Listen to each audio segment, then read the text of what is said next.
Hello, Shegun Fatuma. Good morning. Nike Okoro. Good morning.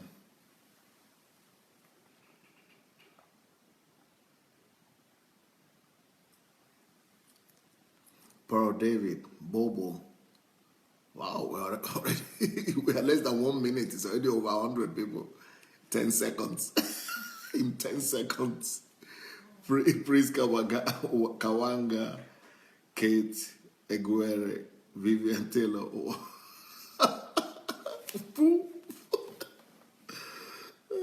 Dabilare, Glory Bay, Michael Lopez, Ludovic Melly, Fleck Karim.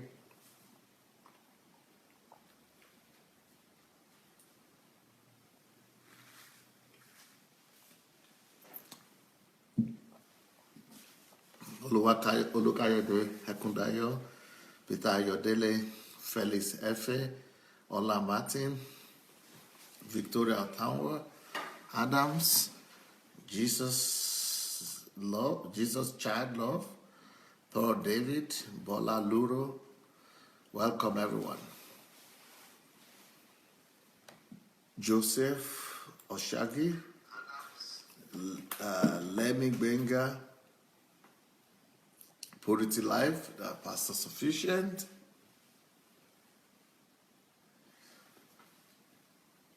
Boba Benita, Zenas Miki, Lola Shoronke, T.Y.,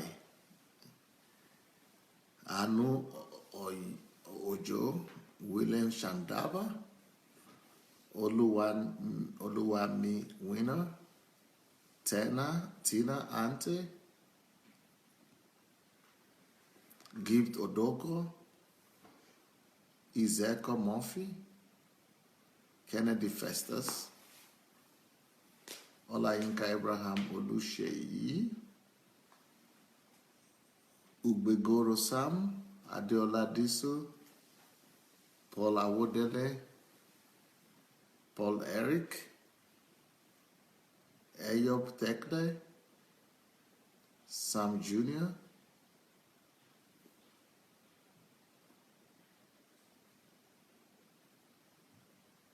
Jake Oke, Rochelle White,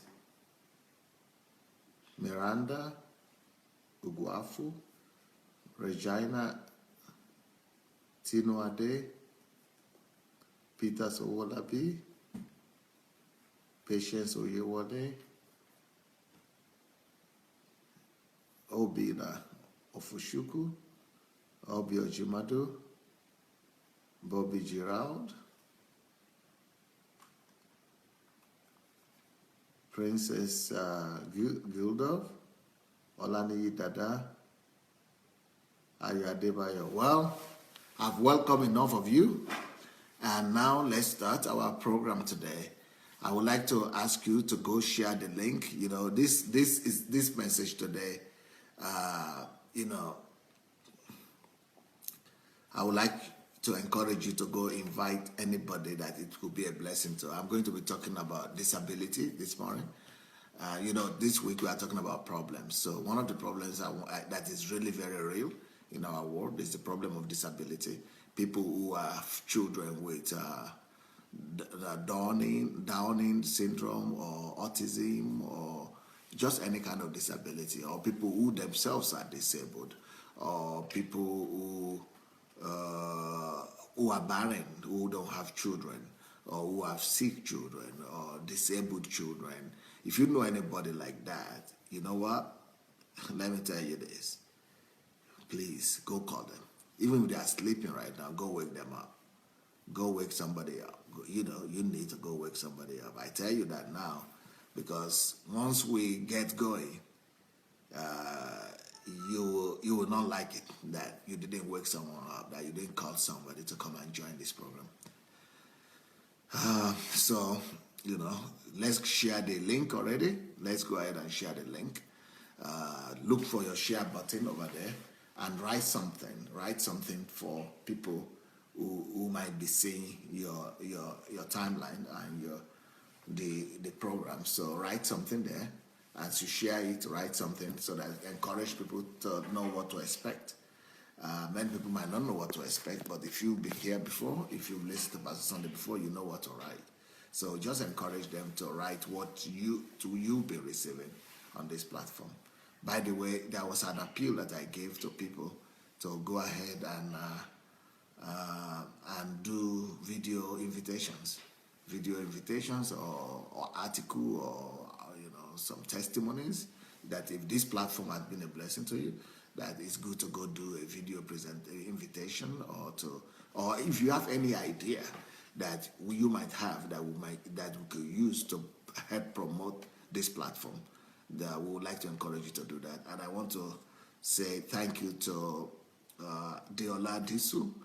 Adiola Disu, she went and did a banner, just a banner, or is it banner you call it? I think you call it a banner. She did a banner on her own. Just take it using the photograph of me. My photographs are all over internet. So anyway, she took my photograph and did a very good presentation, inviting people for this program, for this morning. She put it on her timeline and sent it to us so we could repeat it and put it on our timeline as well. So if you have any idea of how you could help get people to come to this platform, if you have any idea, it doesn't matter what idea you have. I want to give you the go ahead. Please feel free to go and invite people and let people be blessed. And and if you have those ideas you could share with us, send them to us. We are going to use them. I also want to say one of the first people who did that was Yetunde Awolesi, and so she did a banner as well, and advertising it for people in the UK. So you might want to do the same thing wherever you are. But if anything you put out, advertising or talking about this platform, either it's video or an article, please don't forget to put the hashtag. Where is it? Did I get it wrong? Oh, sorry. Pastor Sunday Adelaja. Hashtag Pastor Sunday Life. Hashtag Pastor Sunday Life. You need to put that anytime you put an article out or a testimony or a banner out. Whenever you are talking about this platform, or you are talking about this message, or you are inviting people here, or you are talking about your testimony, what you have received, please put out the hashtag Pastor Sunday Life. Then that way, everybody will be able to see all things that are printed under that banner. So here we go. Today's message is the blessings of disabilities and barrenness. The blessings of disabilities and barrenness.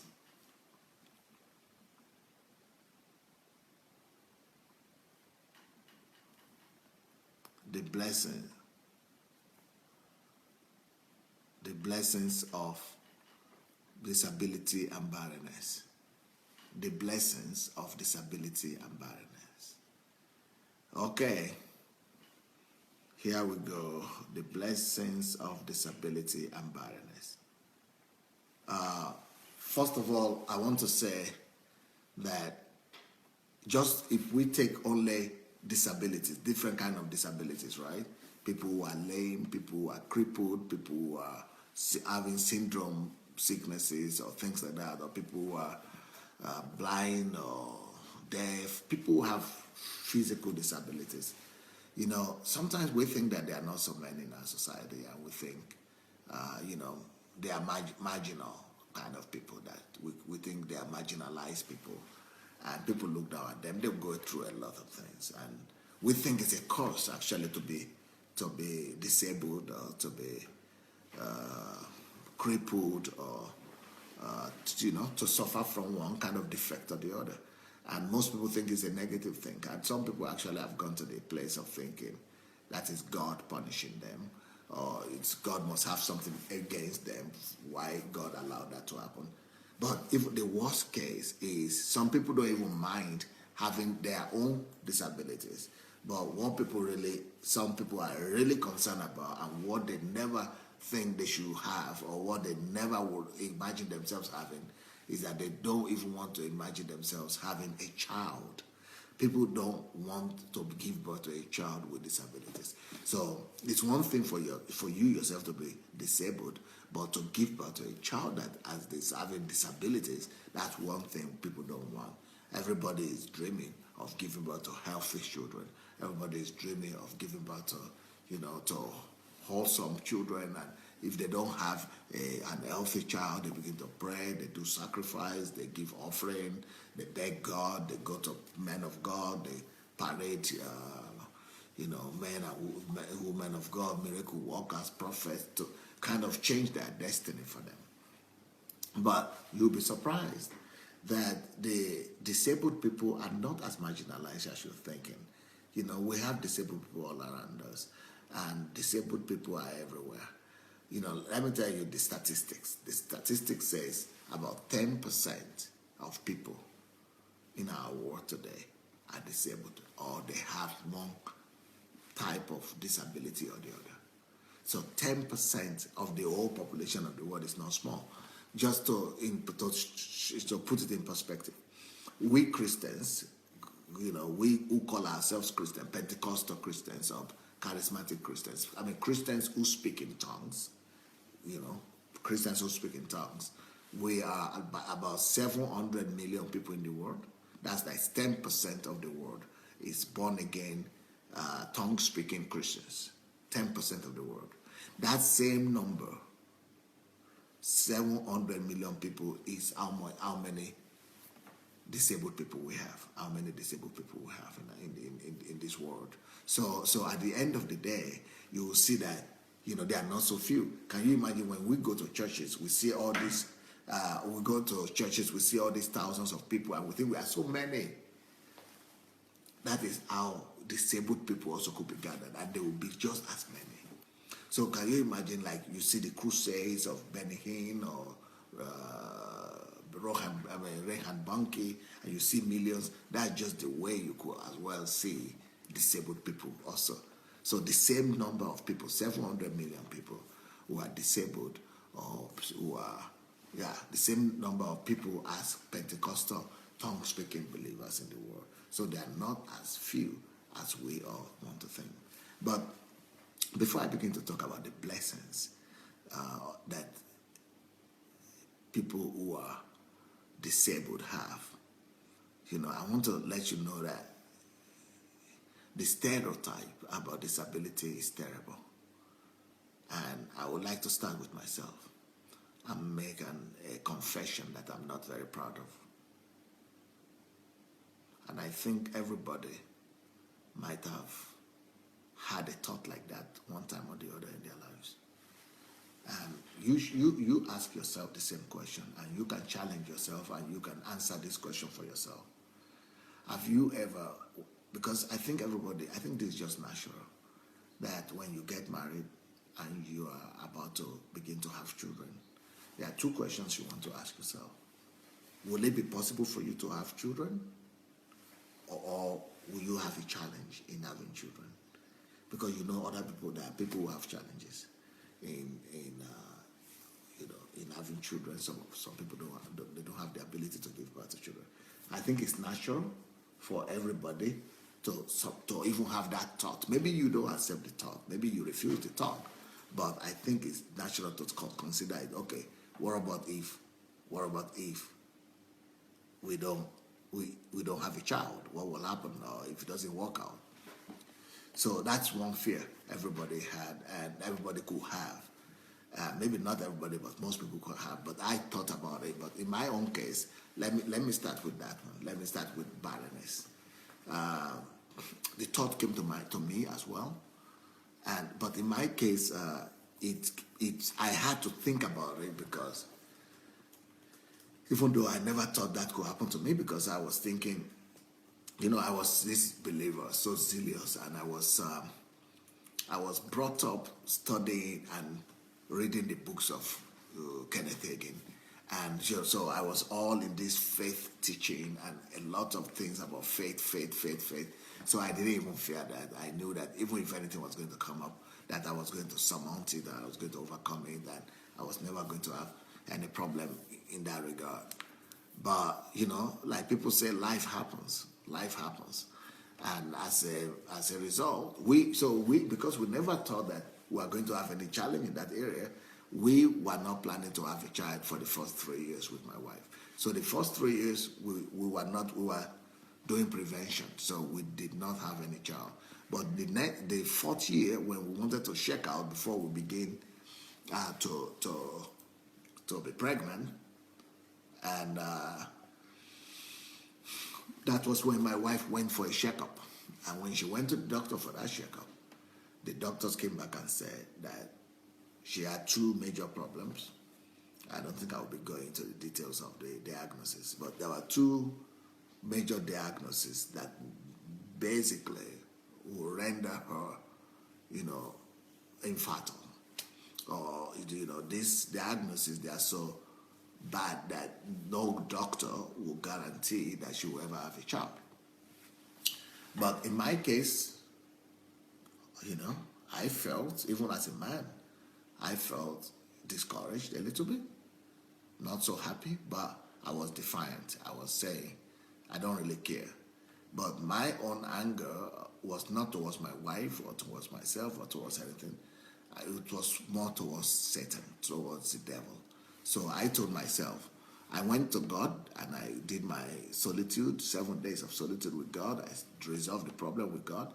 And I told God, and I told my wife as well, that I told Satan, that I told God that I don't care if I'm going to have a child or I'm not going to have a child, but I will let you know that even if I don't have a child, I will turn it to good and I will make sure that it becomes a blessing, because if I don't have a child, then I will, all the time that I will have spent on that child, I will spend it, and I will make sure that my wife also spends, that it's going to become double trouble for Satan.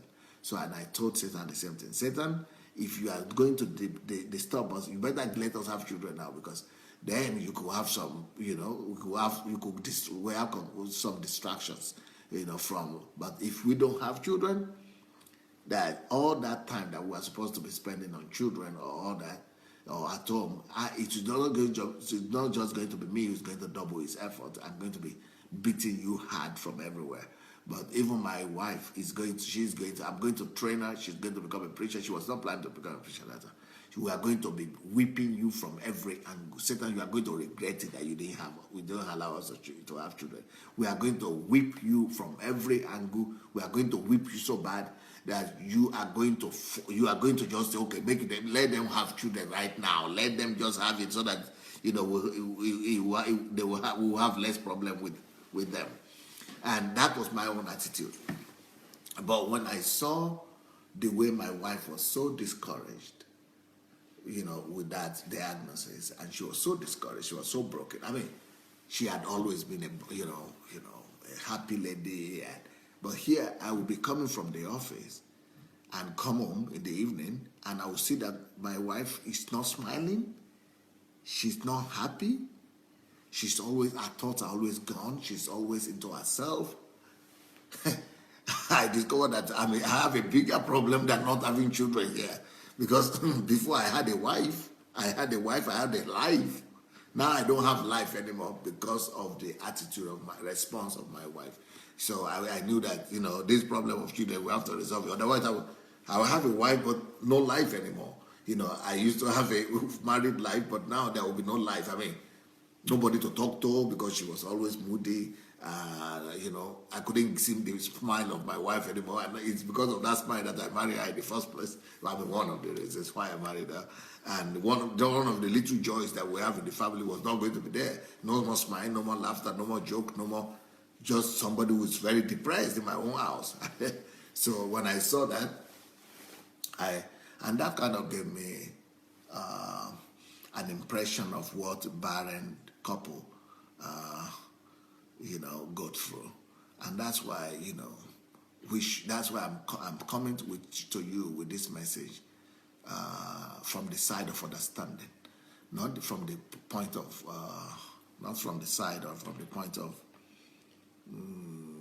condemnation or judgment or holier than thou, but from the point of understanding, so that you know that we've been there. So So I just told my wife, because rather than sitting down there and seeing her in that kind of situation, I went back to God in prayers. So I went back to do another 7 days of solitude with God. And I told my wife before I went, I said, Princess, you know what? Satan just doesn't know who you married. And Satan is going to find out very fast who is your husband. And, I am going to stay in the presence of God, and I'm going to resolve this problem myself. So I told her, Princess, I don't want to see you so moody anymore. I said, I even prohibit you, not just to worry about that problem anymore, but I prohibit you from even praying about this problem. I even ban you. I said, you should never even pray about it again. And she said, why? I said, because I want to take responsibility for it. I want you to know that you are married and you have a husband. And the kind of husband you have is taking that. I said, I'm telling God, I'm telling you now, that you should not pray. You should not even think about it. I take it upon myself. It's my responsibility. It's my problem. Either I'm a man of God or I'm not a man of God. Now, this is the situation for you to know who you marry. And this is the situation for you to find out if you are married to a man of God or not. So I said, I even relieve you from that problem altogether, even from worrying or praying about it. Forget about it. I am resolving it. It's my problem. Even if we are not going to have children, I'm going to come back with some compensation or with some answers that will forever put it to rest. It's because I didn't want her to be marrying, to be worrying about it. So I needed to really assure her. So I went to the Lord in prayers and, spent time with God and got revelations. I got the answer. I got response, and, God was so faithful, and the rest is story. But that is about when it comes to barrenness. Now, let me tell you another story about disability.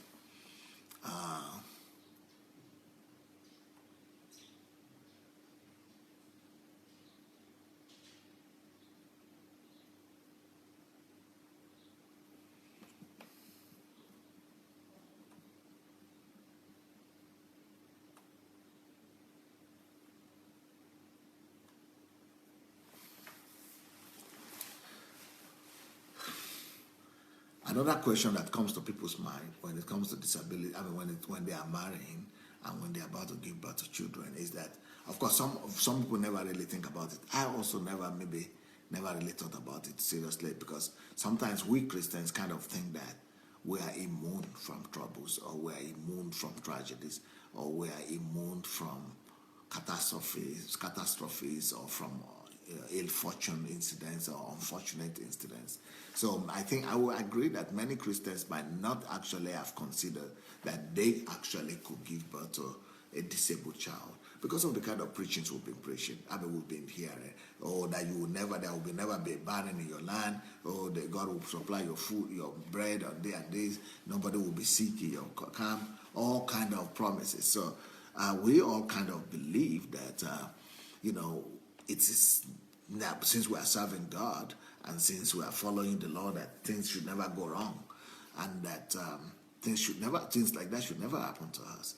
That we should never have to deal with a situation like, disabled child or autism or Down sickness or any kind of physically challenging situation. So I never I think that we could give birth to a disabled child until we had a very serious brush with it. My wife, we had 2 children at this time, and then we were expecting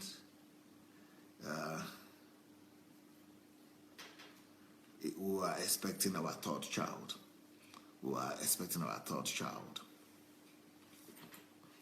And my wife, we decided to give birth to this child in America. So my wife traveled to America. We traveled together, so I think, and she was left there, and then I think she traveled without me. Yeah, I think she traveled without me. So she went to America to give birth to her child. And while she was there, she had to do a series of tests, before the delivery.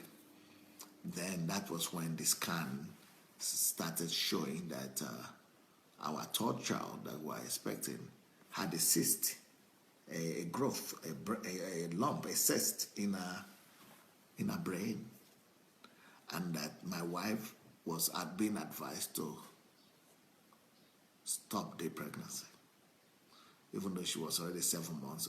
The pregnancy was 7 months or 8 months, and they gave her a different option. And we went to another test. Then the other test said, okay, one thing they could do is to do operation in her stomach while she was still pregnant to try to operate the baby. But they couldn't guarantee any result. And, the most positive, optimistic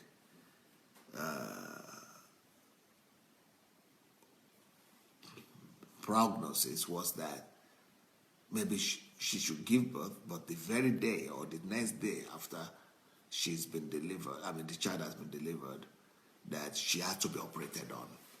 And despite all this, there will be no guarantee that that child will ever be normal. So, the best option most of them were proposing was termination. Because this child would never walk. That she would be vegetable. She would be like a vegetable. And that the child was going to just be a burden for us for the rest of our lives. She would never walk. She would never speak. She would just, and they don't know how long she was going to live. They don't know how long she was going to live.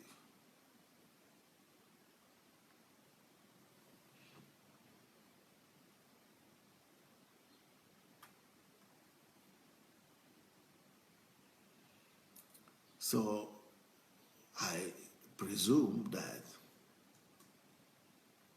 a lot of people get this kind of report on a daily basis. If 10% of the world is having disabilities, one kind of disability or the other, and parents are giving birth to disabled children, it could only be expected that these kind of things are being reported on a daily basis somewhere in the world. And so that was when I had to really seriously think of do I offer to do? What kind of thing do I think we could do? And again, I want to say that I'm not proud of this part of this story. I mentioned the fact that I was not proud of what I'm going to say, especially this part of this story. This was like 13 years ago, by the way. But what I'm not proud of is that I'm actually ashamed of right now, because I didn't know what I know right now. And also because I was coming from a background of charismatic Christianity, faith, word of faith, believe God, faith, miracle, whereby my attitude was that of rejection of anything bad. Because the concept was like nothing bad could be coming from God.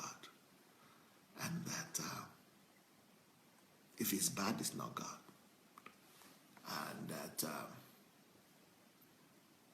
I don't accept it. I refuse it. I don't accept it.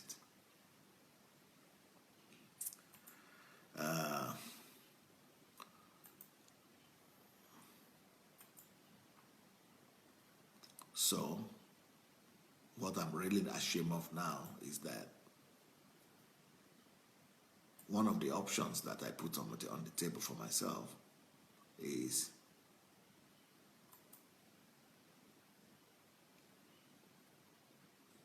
maybe just dropping the child. We didn't consider the option of abortion or termination. We didn't because we were so strong in faith and we were pastors, and this was Pastor Sunday.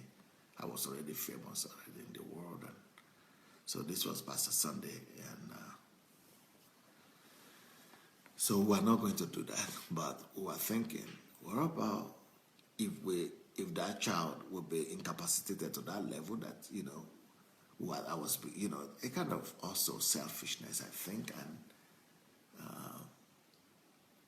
I would not understand it as wickedness that time, but now it's just a lack of understanding. But one of the options was we could leave the child in the hospital.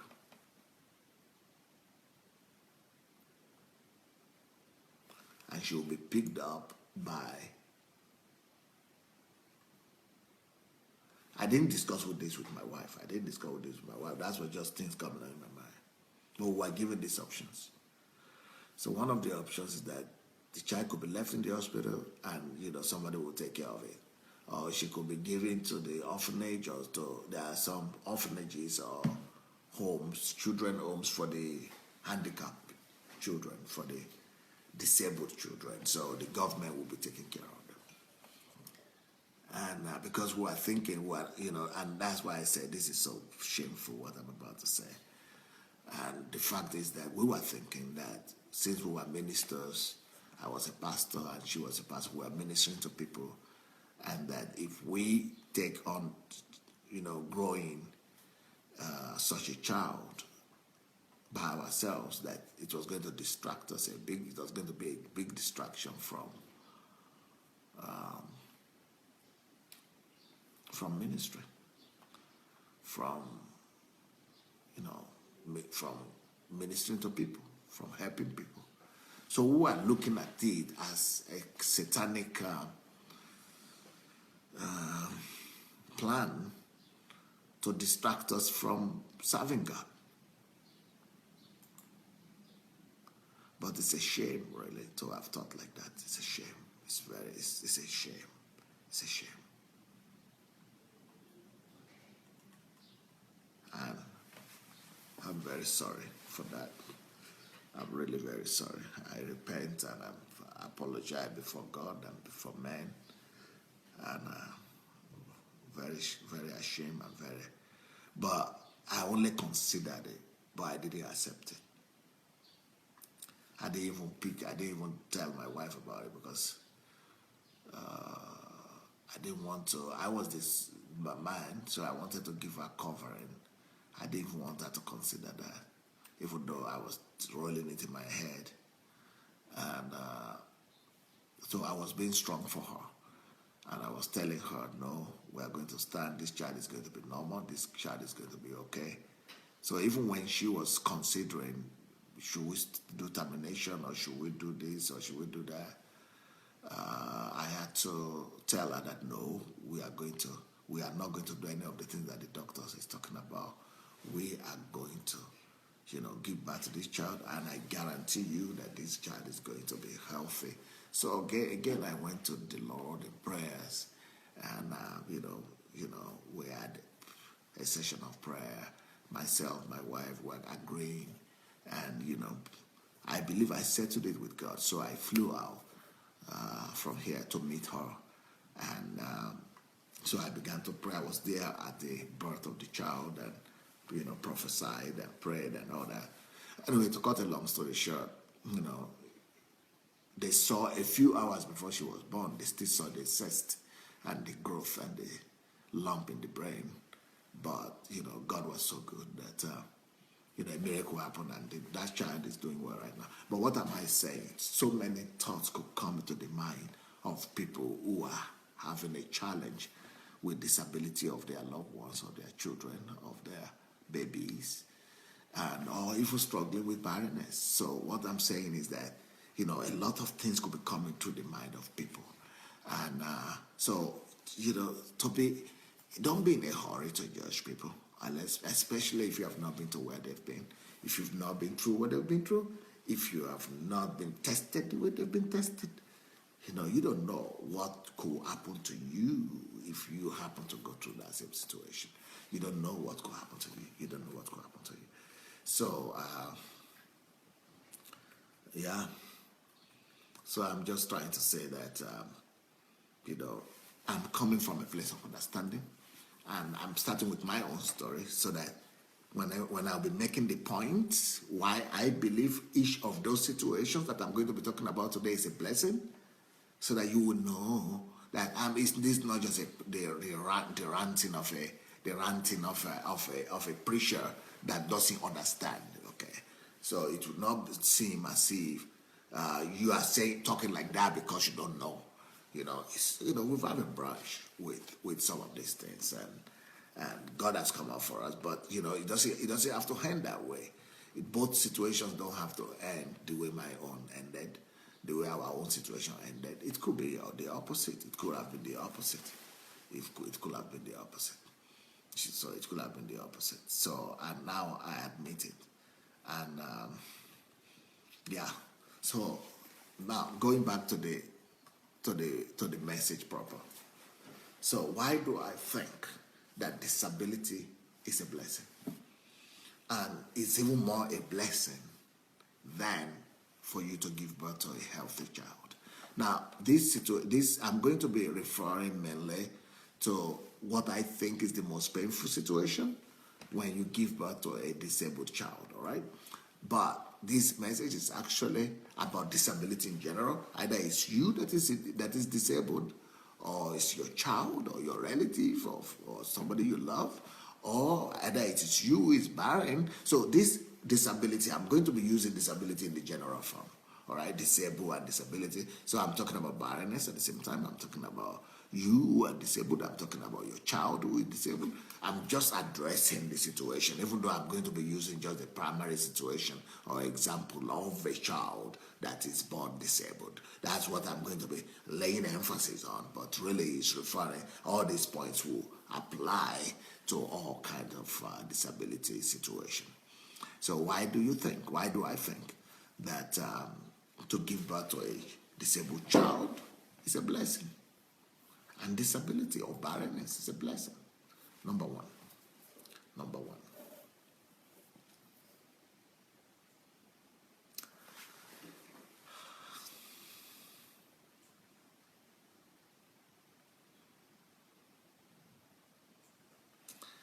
Why does God allow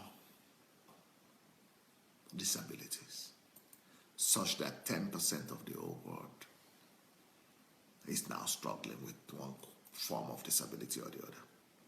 Why?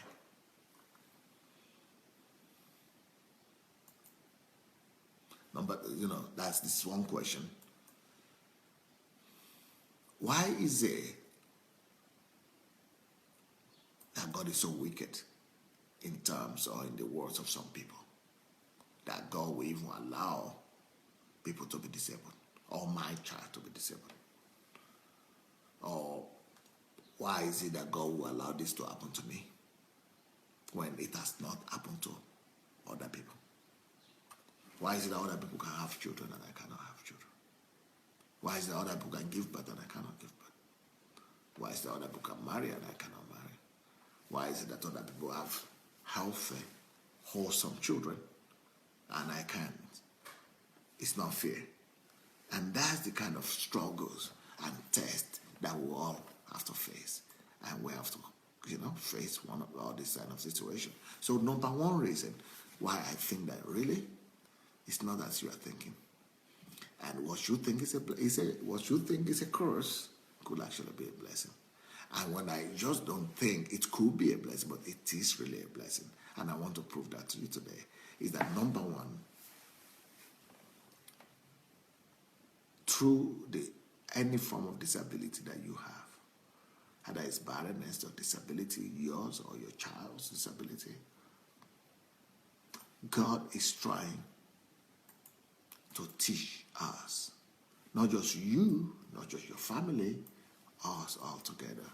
God is trying to teach us the lesson of love. It's all about love. And even the fact that you have that disabled child, or you are in that state of disability, is also a manifestation and a demonstration of love to you. It is God's love that picked you out of the masses and picked you out of the bunch to see to it that it is you who has been trusted with that situation. It's also a matter of trust, my dear. God had decided to trust you with your disability. God had decided to trust you because He loves you so much. And also the reason why God had decided to trust you, to give you that disability or that situation, it's not just because He loves you and you want me to prove that to you, right? I know, I'm going to get there. But it is also because of love. that you have got into that situation. And it is all about love. Because God loves you, because God trusts you, and because God has decided to take you through the school or through the class of love. God is taking you through the school of love. God is decided to train you in the hardcore school of practical love. And it is for love that you are struggling with, that thing you are struggling with. And that might have been the farthest thing from your heart, that everything, anything but not love. You might have been thinking, okay, now, God doesn't love me. Believe me, it's about love. Do you want me to tell you something? Let me tell you something about love.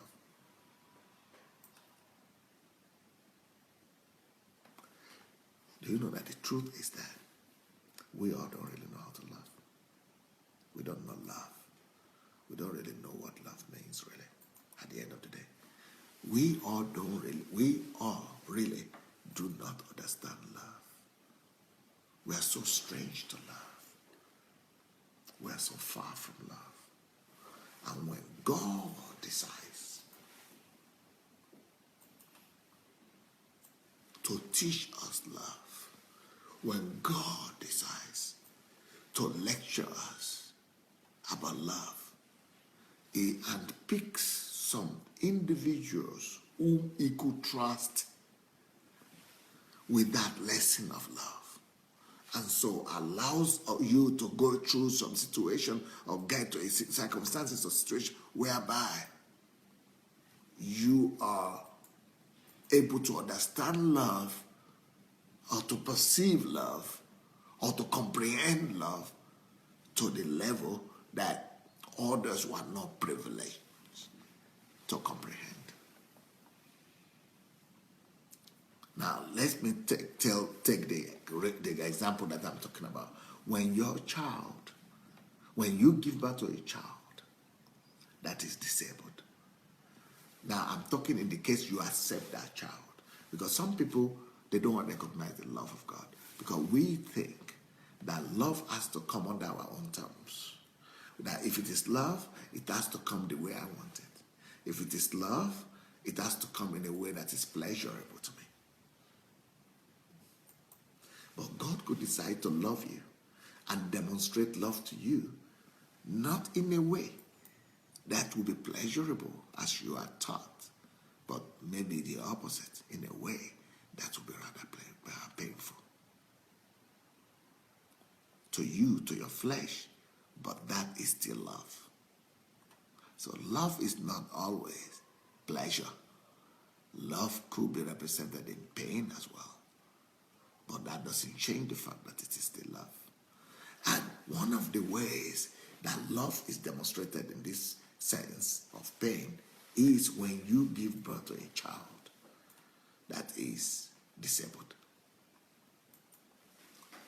And you accept that child, it will dawn on you one day that this is your child. That if you are not the father that runs away or a woman that gives away the child, but I'm saying when you have accepted the child, you will get to a place whereby you have no option but to love that disabled child. Normally, if you had not had that child, you would not have understood what it means to love disabled people outside. But because you are having to encounter that reality, and to also know that it is your blood and your gene and your womb and your sperm and your body, your system that gave birth to that disabled child, gradually you begin to comprehend love on another new level. It is one thing to love your child when it's brilliant, when it's whole, when it's healthy, when it's whole, when it's healthy, when it's okay. But when you begin to get to the level of love that now loves not just the healthy child, but that now loves the sick child, the disabled child, Now you are talking about another level of love. And at that point, when you are able to love that child so deeply like that, your love transcends the superficial love. And you now begin to love other people. That goes in extension to other children, to other, some people, you might have the child, but you might not have accepted. But when you have accepted in love, when you have understood love, the concept of love, the depth of love, it goes beyond you and your family. You now are superior, much more superior to people like us who had never had to experience that kind of love. So it's love towards you in that sense, because God has given you an avenue, a situation, a circumstance that is now forcing you, or that is now compelling you to understand love even without you asking for it. But once you understood it, once you now know love to that level, you come higher than other men that don't understand that level of love. Same thing with a barren person. Same thing with a barren person. When you don't have a child and you accept it, if you don't accept it, then you are not accepting the lesson, and you are only killing yourself and making things hard for yourself. But when you accept it as a blessing in disguise, if you are able to accept it that you are still blessed and that is a form of love for you, you will be able to, walk in such a level of love to other people that you will not know what envy means or jealousy means. You will so much be in love. You will so much walk superior to other human beings that it will be mind-blowing. That is, if you accept that state of barrenness as a blessing, it's all because of love. That's number one. Number two reason why disability or barrenness is a blessing. Number two,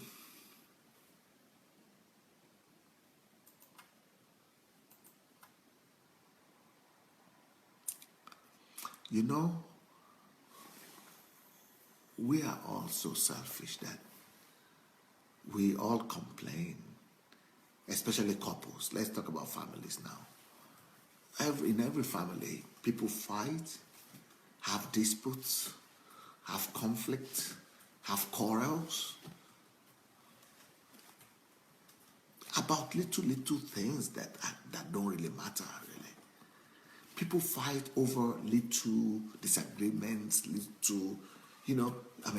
like I said one time, people will even fight over the bed that is not made, or the toothpaste that was placed in the wrong place, or people will fight because of the tone of the language of one to the other. So we quarrel and we notice other minor problems like, the salary is there, they had not grown this month, or you brought less money home like the other time, or your family people didn't do this, your parents didn't do this, or this one didn't work out. So all the things that we worry about in life, really, all the the petty problems that we really think are big deal and they are problems, all of them disappear, they melt away.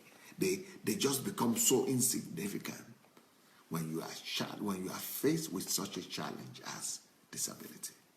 When you have to deal with a child that is disabled on a daily basis, you will even be thinking those people who quarrel and fight over those little things, you will think they are even wicked. And you will begin to look at them as if they are ungrateful. Because you know that is not a problem whatsoever. Listen, we don't see our blessings because when they are so overwhelming, when they are so much. But when you are having problems, when you are having a problem of disabled child, or you are altogether barren, you see your blessings are the blessings that other people don't see. You begin to see that there are so much more blessings. There are so much blessings. Your blessings and the goodness of God become so much more vivid to you. They become so much more magnified and clearer, that you begin to see that, wow, the blessings of God, even in little things, are so much abundant in our lives and around us, that it is only the presence of greater pain and problems that can actually make you to be more, to acknowledge and to be more grateful and to be more thankful that, wow, so we were doing well. It's just like that barren woman, because she's faced with such a great challenge of not having a child, she begins to value any kind of child, even that same disabled child. Every kind of child becomes a blessing. And all the things that you are fighting about in life, all the things that you are fighting about, you have children, you have this, you have that, you have that, she'll begin to wonder, you are not seeing your blessing. So thanks to the pain and to the deprivation of others, we could actually see that God is much more good than we thought. And so when you have a child, you begin to see that your problems are not really problems. When you have a disabled child, that is, you begin to see that your problems are not really problems. Even when you have that child, you in your life and in your daily life, you begin to notice less other problems that are also there, that other people are complaining about in the country or in the society or even in the church. You don't see all other problems everybody's talking about anymore. You don't see small problems anymore. Why? Because you have a bigger problem in your hand, and that is a demonstration of love as well. That is God's mercy for you. That is not making you to be bogged down or boggled down by all the small problems. You stop seeing the small problems because you are having a much more serious situation in your hand. You don't see small problems anymore because of the situation you have, and which is also a blessing. Which is a blessing. Other people are much more sad, are much more boggled down because of the small things that you no longer notice, and they are crying about it, and you can count your blessing. Number three blessing of having disability or barrenness.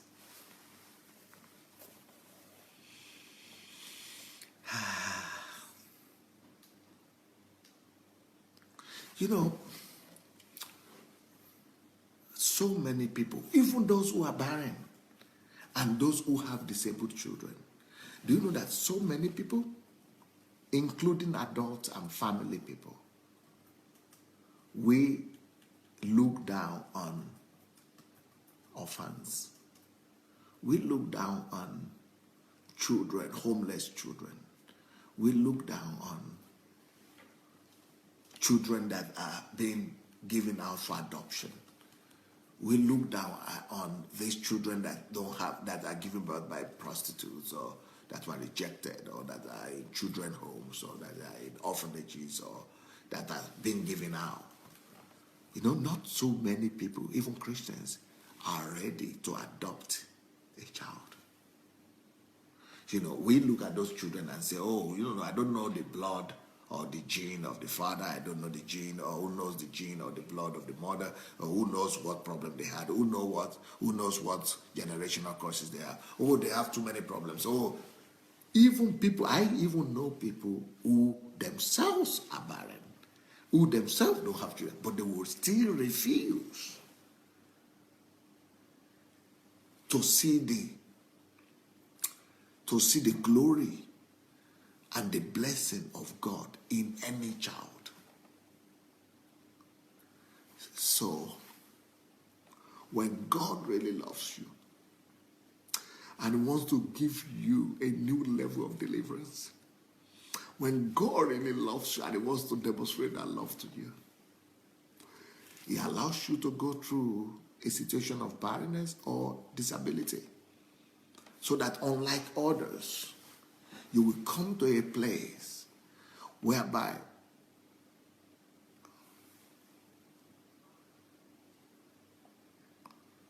you begin to know that every child, it doesn't matter if that child was given birth to by a prostitute, criminal, any child, any child, any child is God's child. Any child is a blessing. Because when you don't have any at all,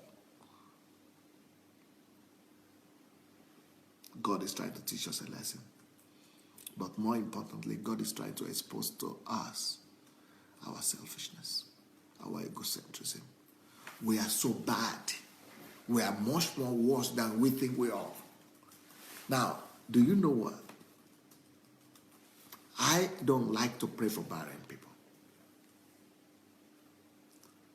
And it's not about wickedness. I don't like to pray for barren people because I see so much hypocrisy and so much deception and so much selfishness in people asking God to give them children. And what do I mean? Almost in every church, people pray for barren people. But they never hear the cry of children, thousands of children in that same city, in that same town, who are homeless, who are in orphanages, who are in foster homes, who are just scattered everywhere. They are praying. If you go to an orphanage, you will see that every child, before they go to bed, they are praying, Father, please send me a mother. No, God, please send me a father. Please send me parents. Let them take me from here. Let them remove me from here. Oh, God, please send me a father. Please send me a mother. Please send me parents. Please send me a home. Please send me a family. In every home, in every orphanage, in every children's home, people are praying. Children are praying from morning till night like that. But we don't hear the cry of the orphans. We don't hear the cry and the prayers. We are supposed to be hearing the prayers of the orphans. We are the ones who are who don't even need to allow them to pray that prayer. We are the ones who are supposed to even use our common sense to say that, why should I be asking for God to give me a child when there are already so many children out there who are praying that, oh God, send me a mother, oh God, send me a father, oh God, send me parents. While they are praying for God to send them parents, you who are already parents, ready, that God has already blessed with a couple, with a husband and wife, with a couple, with a partner, you are so selfish, you are so egocentric, we are so wicked. We are so wicked and devilish sometimes that we totally neglect the cries of those children. We totally neglect the needs of those children. I want my own child. It must be from my own child. It must be from my own gene. It must be from me. It must be from my husband and my wife. How do you know what kind of child even your union with your husband and wife will produce? Maybe that child will even be worse than what you're supposed to adopt. But we don't want to adopt because we are so wicked. You see, so disability and barrenness, they sometimes open our eyes to see that no strange children, no unblessed child, no unblessed children, no children that are not good, no bad children. All children are good because they are God's creation. And when you see your own child that is disabled, you begin to value every child out there in those homes, in those children's homes, in those orphanages who are healthy, who are whole. You begin to see them as treasure. And when you cannot have a child, you begin to dream even to having a child like that. But egocentrism is so strong in us sometimes that we only want to have our own. We are so wicked. But all those ones also, they are God's children. You know, it's God who created every child. If God does not allow any child to leave heaven to come to this earth, that's why you are barren. Because God does not allow it. If God has not given you a child, if God has given those child life, it means they are God's children. God sent them here. God said they are God's children. And you are now looking down at God's children. You are now looking down at God's creation. You are now thinking that God's creation and God's children are not deserving to you. They don't deserve to be owned by you, to be adopted by you. It's all wickedness. And sometimes God will allow this to happen for us to see our own hearts, our own heart of wickedness, our own heart of stone, our own lack of love, our own selfishness and egocentrism. And that's a blessing. In that case, when God favors you and gives you the grace to be in the place of a parent with disabled child or with barrenness. Next point.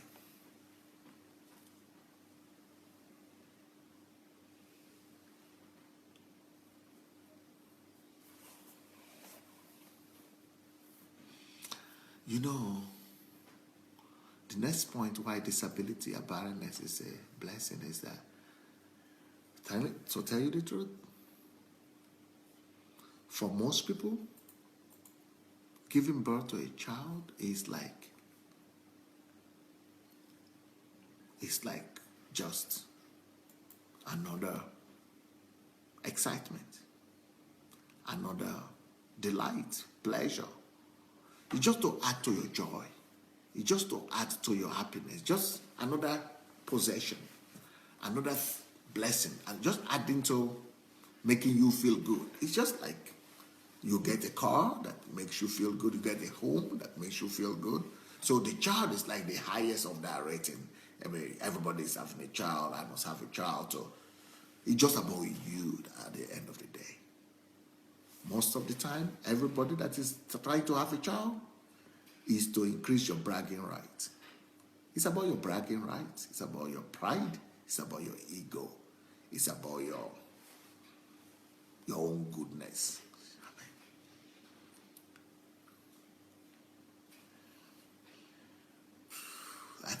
That on its own is so wicked. That on its own is so horrible.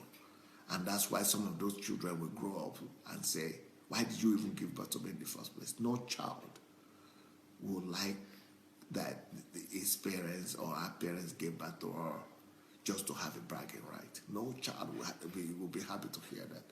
No child will be glad to see that their parents gave back to them just to be able to say, oh, I'm like my mates. I also have a child. Oh, God has also given me a right or a blessing to have a child. That's my blessing.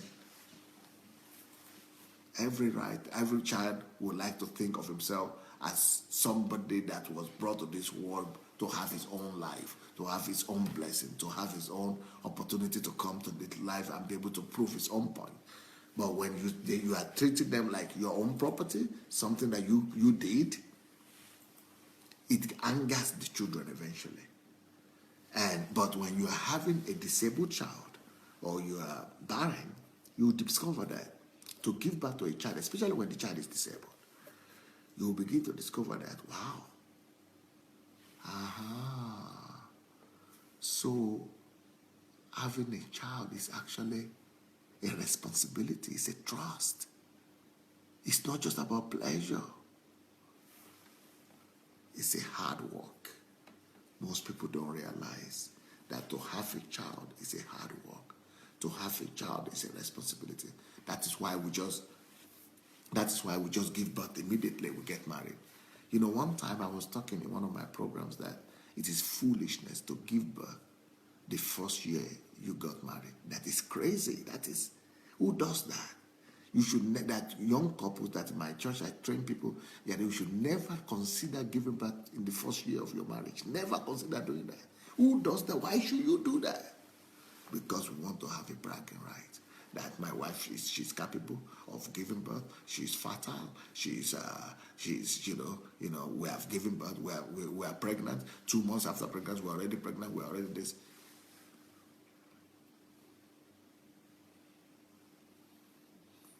So it's not really about our child. It's not really about our child. It's not really about getting ready first. It's not really about getting to know each other first. So it's not really about getting preparations and everything set to be able to give the best to that child. It's not really about that. So it's all about egocentrism, all about selfishness, all about ego. That's why we want to give birth immediately. We get pregnant, we get married, and It's all about us. We are so wicked, you can't believe it. We are all so bad, much more than we could imagine. And that's why God sometimes will like to slow us down. Because stop.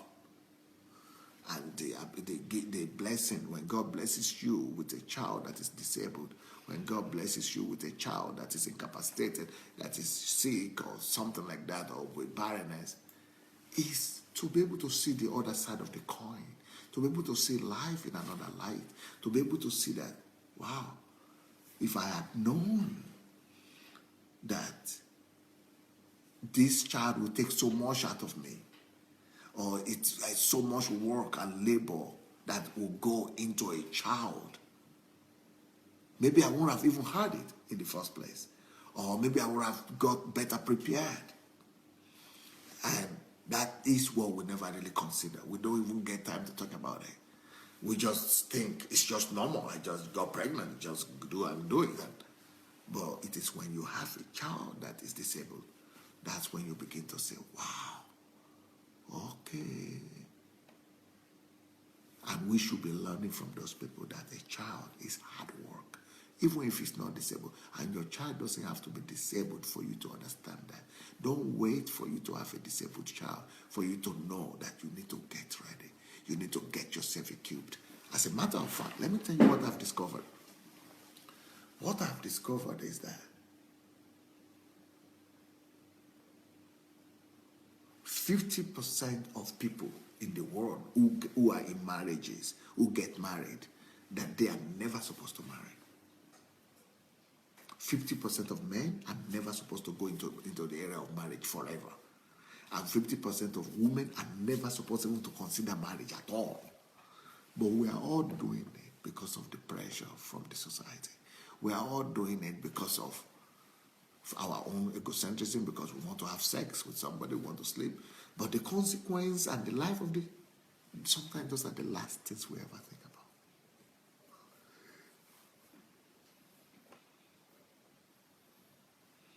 Which means about 50% of people who are giving birth to children, they are doing more evil than good. And disability, when you have a child that is disabled, is one of the ways to stop and say, okay, so this is much more serious than I thought. Having children is not just fun. Having children is not just about pleasure. Having children is not just about you. It's about taking responsibility. And if you know that a child is a trust from God, if you know that a child is hard work, responsibility, task from heaven, then you would know that any child, it doesn't really matter if it's disabled or whole, that it's still a task anyway. It's still a job, it's still a responsibility anyway. And you'll be faithful in that responsibility.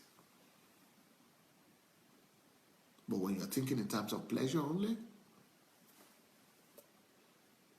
that's why you get angry. That's why you get disappointed. That's why you get disillusioned, you get broken when you have a disabled child. Because it is your flesh and your disability that is talking like that.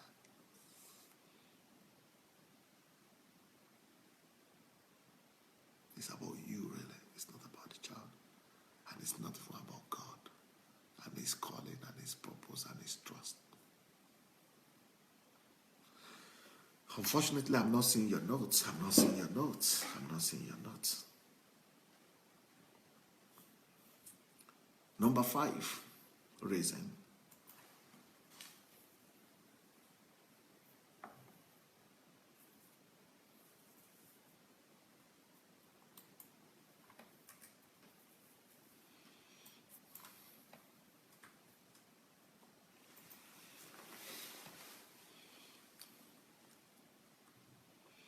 How do I say this?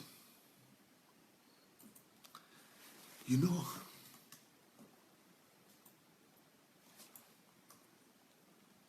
most of us never really become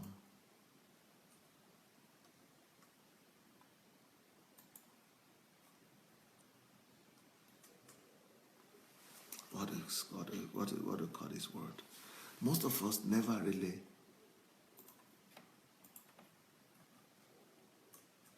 begin to see.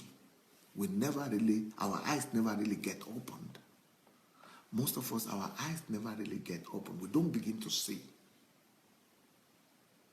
Some of us, we are having children, but we are blinded to those children. Most of us having children are blinded through life because everything is good. But do you know people who have disabled children,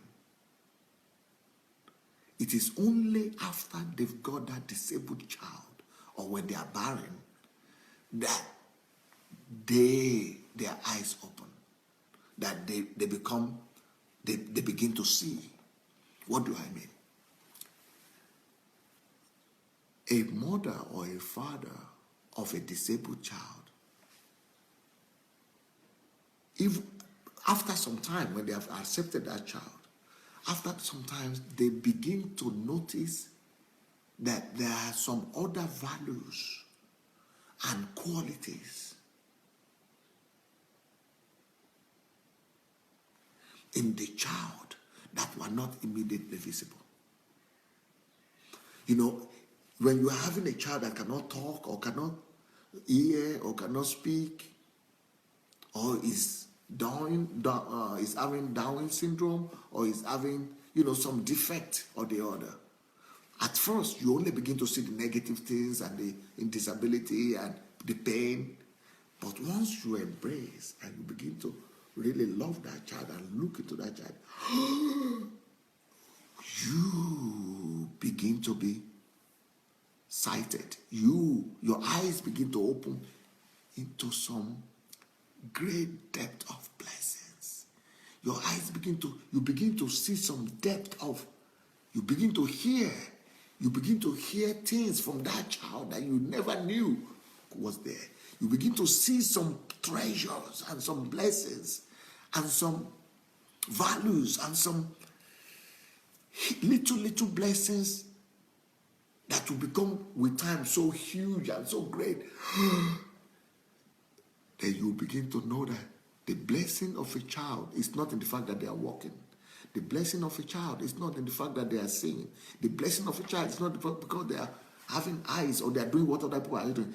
There are so many other blessings in the life of any child, especially the disabled ones, that you begin to notice that, and you won't have seen if you had just had regular. Because the regularity of what we are used to makes us not to notice the details of the blessings that God has impacted. So for any person who has truly accepted the state of barrenness as a blessing, God opens their ears and their eyes to begin to see every people what other normal human beings don't see. And for any parents or anybody that is disabled, God, when they accept it, only at the point when they accept it, they begin to hear some lessons, some deep lessons, see some deep lessons that other human beings don't see. You go deeper. You go to the place of depth that other people don't see. It's a blessing. It's a huge blessing.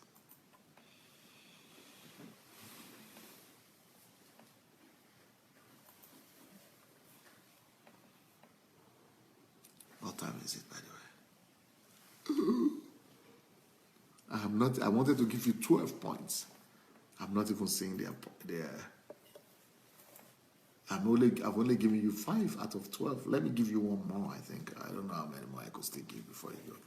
Maybe I will just do 2 hours today as an exception.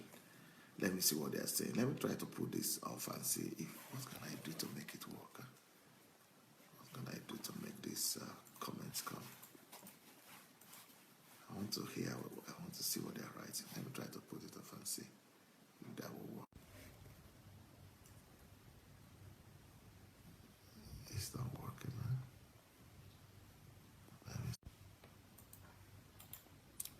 Still not working, right? Still not coming on? Not coming still. Okay, I think they are writing something. Just I can't say it. Okay, no problem. Let me continue.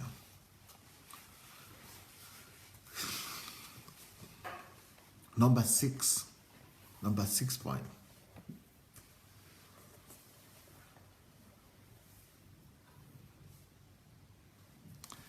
The disability of a child or of your loved ones or your barrenness or something actually is meant to bring out the nature of God in us. The disability of your loved ones or your own disability, if when it's accepted, is actually meant to not just bring out the best in you, but to make you become closer to God and to become better in character like God, to behave, to become more like God.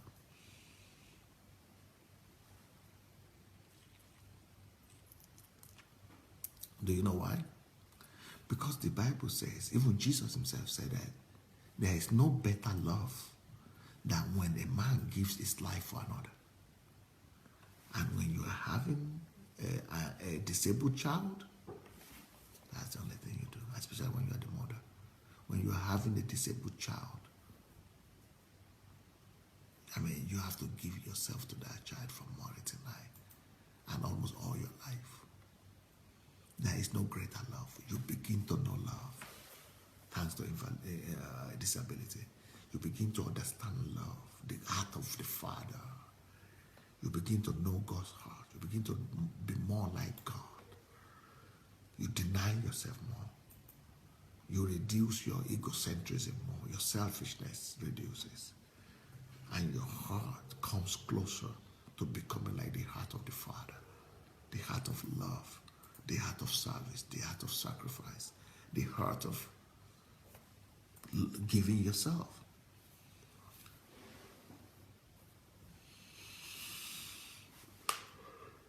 And that kind of opens your heart and your eyes to what Jesus really did for us. Because we, each one of us, we are that disabled child. We are that disabled child. We are all with our own disabilities. All of us are disabled, at least in the eyes of God.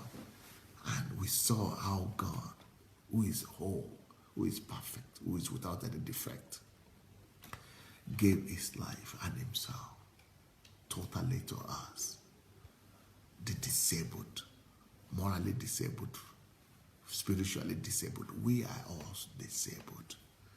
And he gave his life to us. He served us and he died for us. Actually, you don't really begin to know what is love until you have to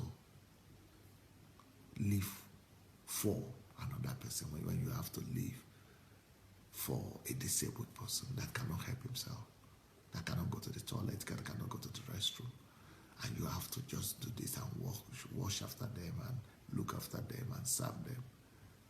That is when the nature of God begins to come up in you. And that's when you really grow up. That's how maturity comes. And that's how you ascend from the level of the earth, of the mundane things of the earth, to the level of celestial level, to the level of heavenly blessing. It's another level of blessing, another level of grace begin to be released upon you as a result. There's nothing like it. So that's another blessing of disability. Either yours personally, or barrenness, or your family. It's a blessing. God in his wisdom knows how to release us to a new place of growth, of blessing, and of maturity. So what do they say? Do they want me to continue, or do they want me to stop? There are some problems with the video.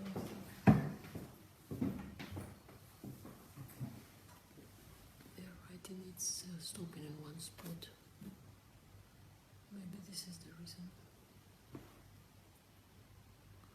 Well, what do you people think? Are you people seeing the video now? Should I continue? What is your answer? I need to hear your answer. But to go with this likes with this Мне нужно посмотреть последний. последний. Это сверху? Да, Последний. сверху последний.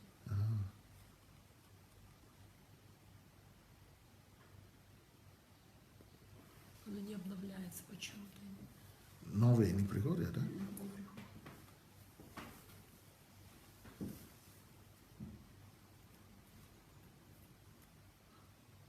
А как мне видеть новые комментарии? Are you all seeing me? Can you hear me? Let me try to update it. Anyway, should I continue? I hope. Maybe I should continue. Maybe you should put some likes or something, since I cannot see you and I cannot hear you. So if you will press some things, yeah, I'm seeing some heart and love and like. Maybe that is telling me that I should continue, right? Is that what you're trying to say? Should I continue? If that's what you're trying to say, let everybody press whatever something so that you just know. As long as you want me to continue, keep on pressing those things, then I will continue. But if I don't see them anymore, it means you don't want me to continue anymore.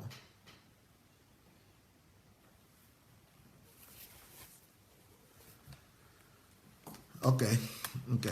I'm seeing a lot of likes, so I'm seeing a lot of your likes and love, and it's telling me that I should continue. I think that means I should continue. Okay. Your wish is my command, so I'm going to continue there. Number 7 point, right? It's number 7 point now.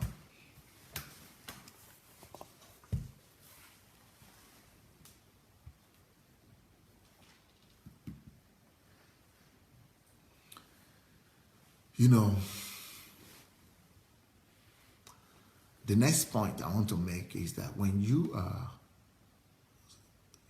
having to deal with a disabled child or barrenness or some kind of problems or challenges like that, especially with a disabled child, we know the concept of circumcision in the Old Testament. The concept of circumcision, and we in the New Testament, we also refer to that circumcision, that God will circumcise our hearts. And when God talks about circumcision like that, it's talking about purifying us, circumcise your character, circumcise your sinful nature, circumcise your behavior and things like that. Well,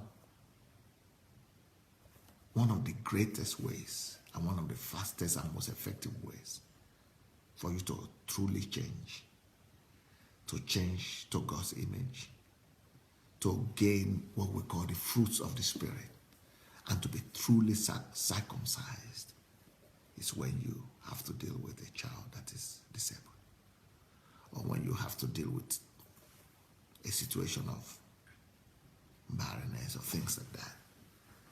It changes you like no other thing, because you are going through it every day. You are living in it every day. And if you accept it, then it's easier for you to overcome sin. It's easier for you to purify yourself, and because you are making yourself to love, you are making yourself to serve, you are making yourself to give. But if you are doing it out of grumbleness and out of anger and out of it will only make you worse. But when you accept what God has given you, when you are not refusing it, your character and your nature begins to change so much that the nature of God becomes your nature. Because the Bible says that anybody that is suffering in the flesh stops to sin. So your taste for sin will be reduced. Your appetite for wrongful things and for sinful things will go down. And you will be having the nature of God more and more, like you never imagined before. So it's one of the greatest things that could happen to you, because it's one of the fastest things that could bring you closer to God than any other thing. Okay, next point, number 8.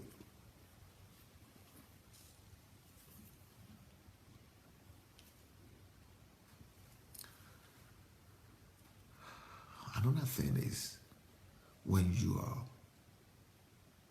dealing with a child that is disabled, or maybe you are barren, you like it or not, you learn to walk by faith. Because there will be so many times when you don't feel like waking up in the morning. There will be so many times when you don't want to see that anymore, but you have to wake up by faith and do what you need to do. I mean, there will be so many times when you will have to believe God to do a lot of things. And that is living by faith on a daily basis. In fact, some people even keep on believing God that the child will walk, or the child will hear, or the child will see, or I will get pregnant today, or I will get pregnant tomorrow. So you have to exercise your faith on continuous basis, on daily basis, when you are faced with a situation of barrenness or in disability.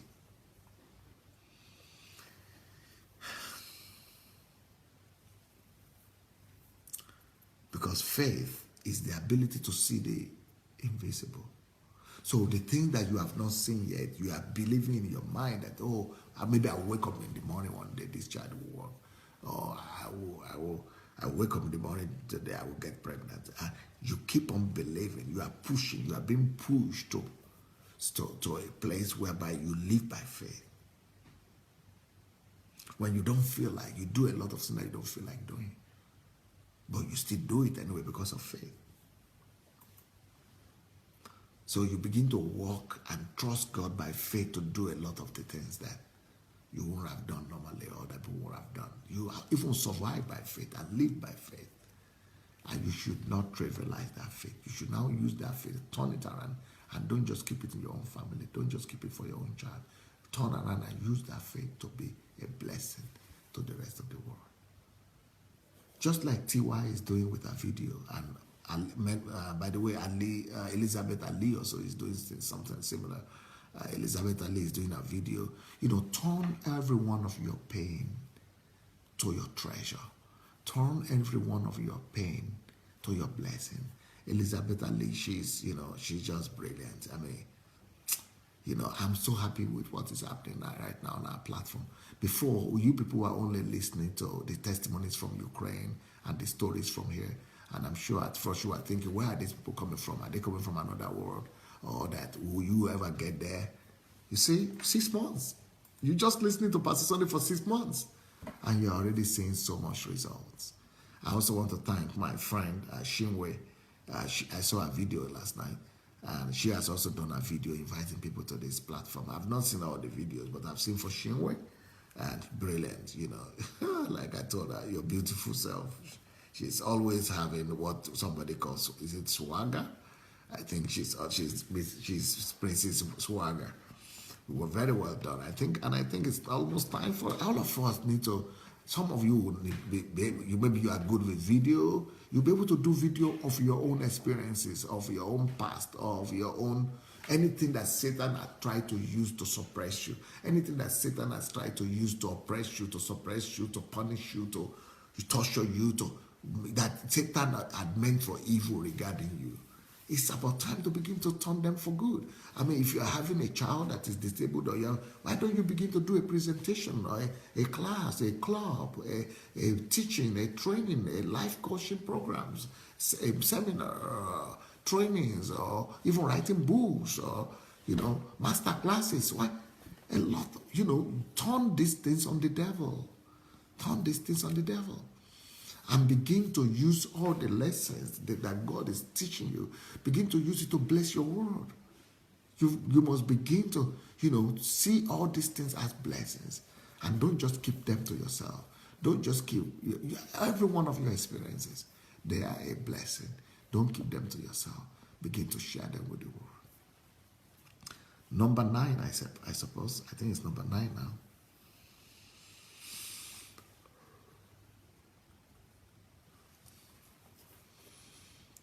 One of the greatest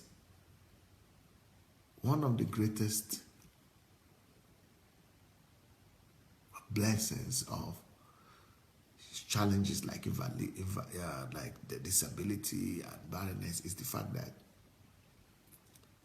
When you are struggling with barrenness, with disability of a child or a family member, you are made and you are forced to work more than you would normally work. Because you have to do everything for the other person. You have to do everything for the child. So you cannot afford to be lazy. You cannot afford to be indolent. You cannot afford to just lie down and just do nothing. You are forced to push yourself and keep on pushing yourself. So laziness is overcome. So laziness is one of the things one of the blessings that God gives you when you have to deal with disability. The ability to overcome laziness, the ability to work hard, the ability to sacrifice, work hard, and the ability to just overcome laziness. Because of what you need to do, you cannot just sit down, indolent. The ability to overcome indolence and idleness and laziness is another blessing that disability gives, or barrenness, because you know that you don't have a child, you don't have children that will take care of you. So you have to work for your future. You have to work extra hard so that you'll be able to have resources to be able to take care of yourself, to be able to have some help, and to be able to take care of your future. Number 10 blessing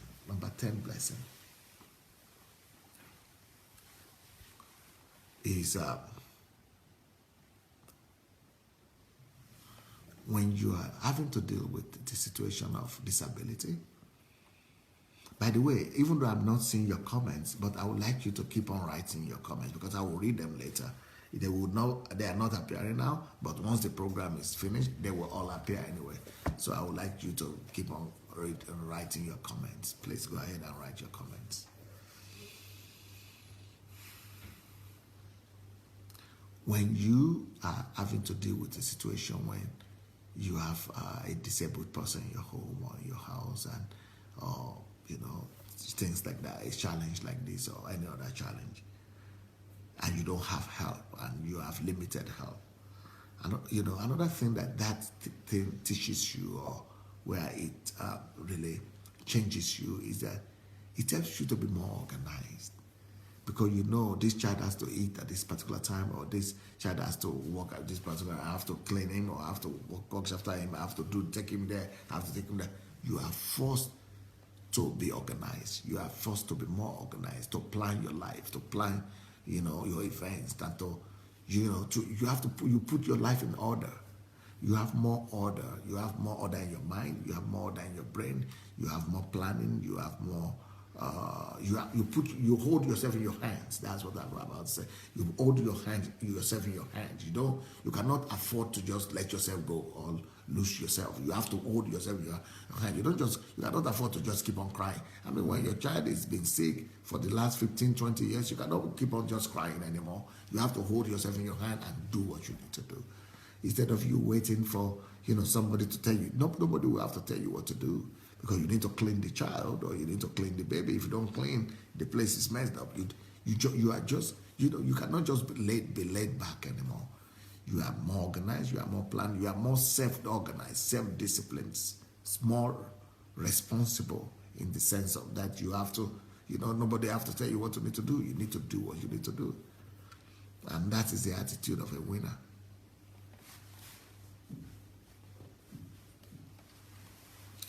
And that leads me to the next point that I'm about to make, point number 11.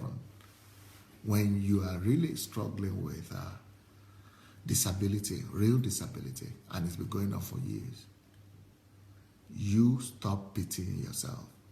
You stop the self-pity party. A lot of people like the pity party, especially the barren people. But when you see having the pity party, it's because you have not accepted it. Some things we don't want to accept as God's blessing. But when you accept this as God's blessing, the pity party will stop. And you will rather become a blessing to other people. If I were the one in the place of a barren woman, or if my wife had been barren or something, I would tell them to start a video. Immediately, start a video. If you cannot have a child, or you are barren or something, Start producing a video or articles or trainings. Start a class, because there are not too many classes that are teaching other barren women how to cope with it, how to cope with the financial pressure, how to cope with psychological pressure, how to cope with emotional pressure, how to cope with societal pressure, how to cope, all kind of things that you have gone through, all kind of things that you have encountered. These are the kind of things that will help you to be able to address other people, to become a platform, and it will just go a while, like TY's testimonies are going, or Elizabeth Ali's testimonies are going. That's what will happen to you if you begin to, because so many people are not hearing these things, and the only thing that they tell barren people is that you shall not be barren. It is a curse, or God will pray. I mean, a prophet will pray for you, a man of God will pray for you, somebody will pray for you, the barrenness will go, this will happen.